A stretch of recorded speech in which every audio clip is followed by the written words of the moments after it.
चर्म रोग हो गया उनको।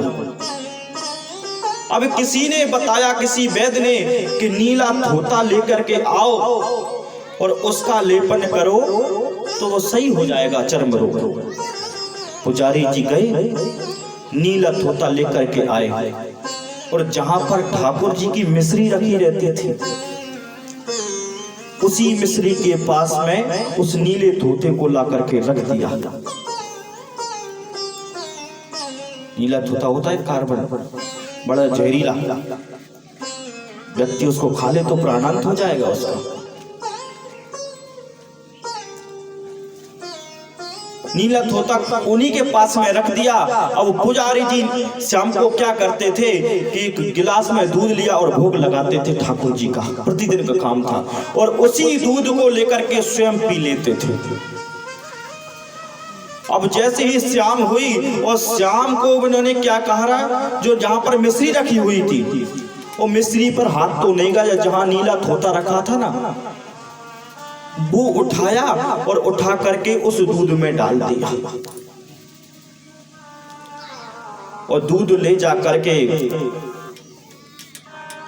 ठाकुर जी के सामने रख दिया और भोग लगाने लगे।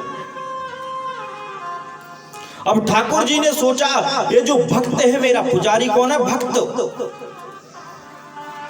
मेरे को जो भोग लगा रहा है इस जहरीले दूध का, और जहरीला दूध यदि ये पी लेगा तो इसका प्राणांत हो जाएगा। अब इसकी रक्षा करना मेरा कर्तव्य है।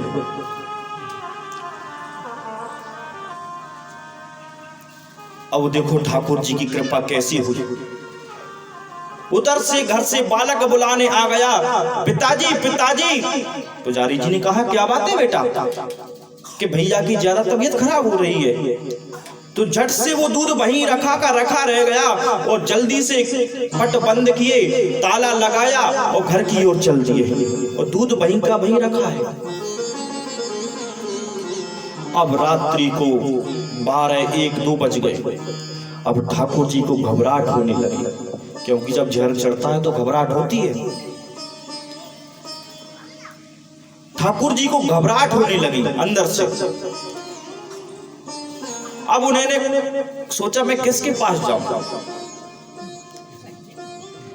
पुजारी के पास, उसने तो लगाया ही है, किसके पास जाऊं? उनको स्मरण आ गया ठाकुर जी को, किसके पास में जाऊं? मेरे बड़े भाई यहीं रहते हैं, उनके पास में जाता हूं। तो छोटी छावनी में पहुंचे हैं आज ठाकुर जी, और ठाकुर जी पहुंच करके आवाज लगाई, भैया भैया। 2-4 बार लगाई, तपस्वी बाबा उठ करके खड़े हो गए।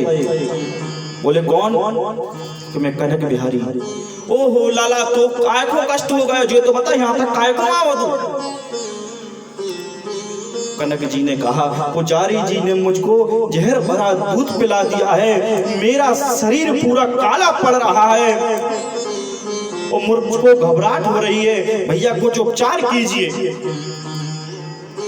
भैया को उपचार कीजिए। इस प्रकार से जब कही तो तपस्वी बाबा भी घबरा उठे।